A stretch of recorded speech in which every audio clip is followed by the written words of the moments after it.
Hello, my name is Les Williams, and you're following along with us as we learn our Shopbot Desktop. The reason we're doing this is to give folks an idea of what it takes to implement this kind of technology in a regular classroom with no experience.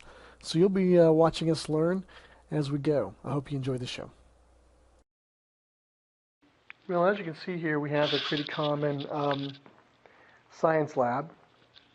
Common in that, we have it was built in the 70s, late 60s. And not much has changed since then, to be frank. We have a neat program, but our facility is worked really hard. And you have the stereotypical stools, and we have seat forward desks, which we rearrange different times of the day for different kinds of things. But experiments, things like that happen at these little stations around the side. We have the magic closet in the back where all the cool physics stuff are that we use for labs and things like that. Not too much differences in the different classrooms that we have. Biology, chemistry, and so on, pretty traditional. We have technologies that you'll find in modern classrooms. We have 2 or 3 network computers. LabQuest, mini computers for different kinds of probes, clickers for interactive polling during lessons and so on. But the neat thing we have in the back here, of course, is our shop box. This is what it looks like right out of the box. It took 2 of us to get it on the counter here. It just barely fits. So I think one of the things I'm going to have to do soon is to one of the things I'm going to have to do here soon is to get a piece of decking and just extend this a few inches. It doesn't rock at all, but I really don't like the way it looks. So to get to the back portion where the power switch is back here, as well as the USB port which plugs into a laptop, which sends the G-code for the cuts and whatnot, all fit pretty nicely here. So I just need a couple inches. I think I can make that happen by putting something like this deck on top, but do it on the bottom, so it's nice and even. As it won't fall off or anything. It's pretty secure right here. So this is going to be its home. What do you get with this thing? Well, everything you see here pretty much came attached to it. There's no assembly, so we're real happy about that. There's this neat little book that I'm going to use for the first time in a few minutes to set up a few things on it for our first project to get it ready. It's very easy to understand. I wish I had read it first. I went to a lot of YouTube videos and things like that to figure out things. It turned out it was all in that book. They did a very good job on it as far as this point is concerned. I attached this little piece. This is something you have to do. It's obvious where it goes. This is used in the process to set the reference point for the z-axis, which is up and down. So it has a nice little container here. So one of the first things you do is plug that in. The power cord, a little tight in the back, but it works. So I'm going to leave it there. The USB is already attached, and it's an extra long one so that when the dust starts to fly a little bit later, this laptop will be okay. This is something we rigged up. This is a spindle as opposed to a router. Don't much know about the difference. It turns out people who care. In my research anyway, I like the spindle. I had ordered a router. They sent me the spindle anyway, so I'm actually happy about that. They probably gave me what I needed. The guys have been really easy to work with to get this unit here. This is to catch the dust that comes on. Just a couple simple magnets, so once things start getting interesting, this will keep the dust in here while it gets sucked up. I have a small shop vac I use for some of the other tools that we've gotten for the club over the years. I've noticed that everybody online has it attached to something overhead, which makes sense because this is just acrylic, so that would probably snap off if the angle was wrong. So it's got to go somewhere. So I've got an oversized, well, I don't really know what that was to originally. I've never used it. It was just sitting in the back.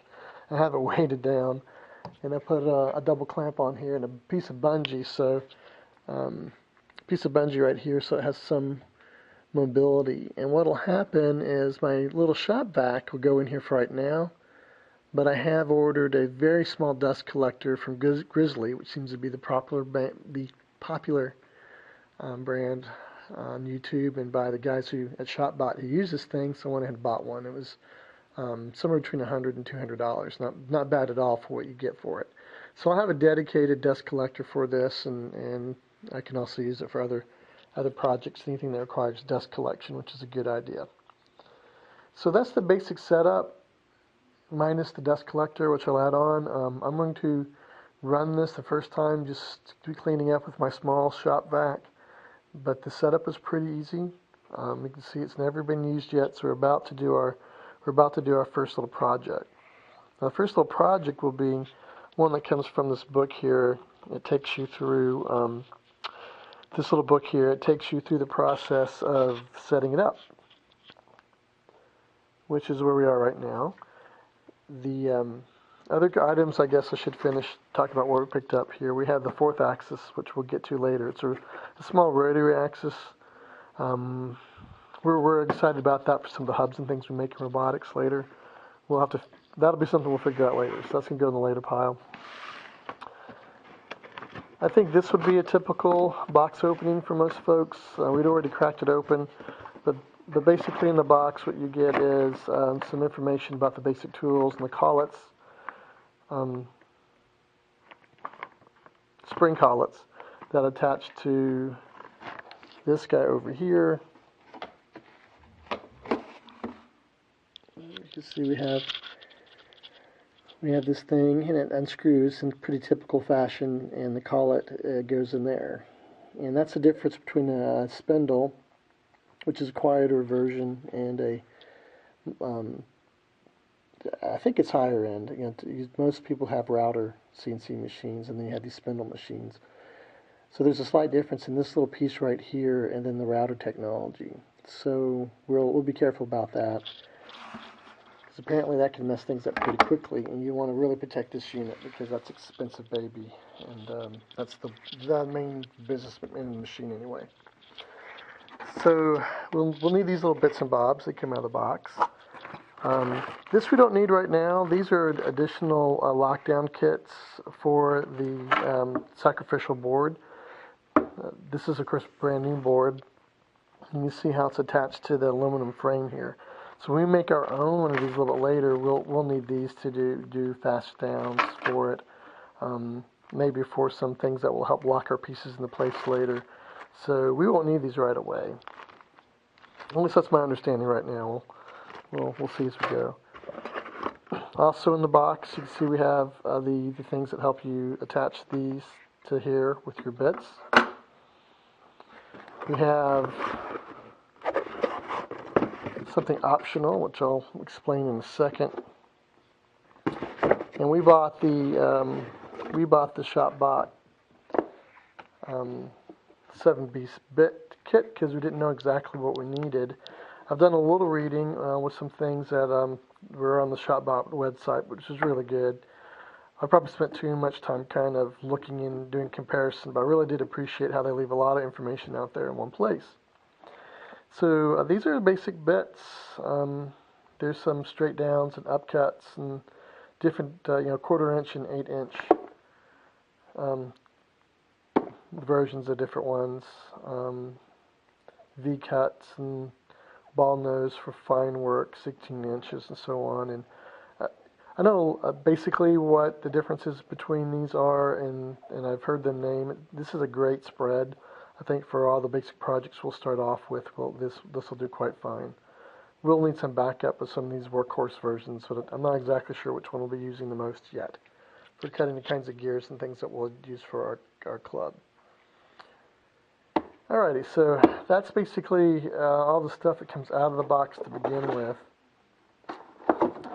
And the other thing that came in our box that we're excited about is the sensor. And okay, this is an interesting piece right here. This sensor attaches to the machine like any other bit and bob does. You can see that it has an attachment that'll have to go somewhere. But its basic job is to come down on a piece and record its location, which will give you the go code or the instructions to replicate it. So you can put a finished piece on here, and then we'll come and rather than cut subtractively to leave you with the piece you want, it'll come in and it'll figure out where these places are with a high degree of accuracy, so you have the code to replicate it. So if we have a piece and it's working from a previous year, or we see something in nature or from a piece of machinery that's way out there, and we want to replicate it, this allows us to do just that, at least to get the code to make that happen. It's a pretty expensive piece. I'm also excited about some of the cross-curricular things we can do with this. We're in art school with 3D art, and they're always producing different molds and different creations in 3 dimensions that we'll be able to either scan 3-dimensionally using some other software that's out there, or more than likely just to attach it to this board and let this probe figure out what those dimensions are so it can be replicated in a different medium. Say if they bring us a piece of plaster 3D piece of art that was laid down here, we could scan it basically with this piece right here and replicate it in woods or soft metals. Anyway, that's basically what's in the box. I'm going to stop for a second. That's really everything we have. We haven't done anything with it yet, but read and do a little research. We installed the software with the instructions that came with the Shopbot.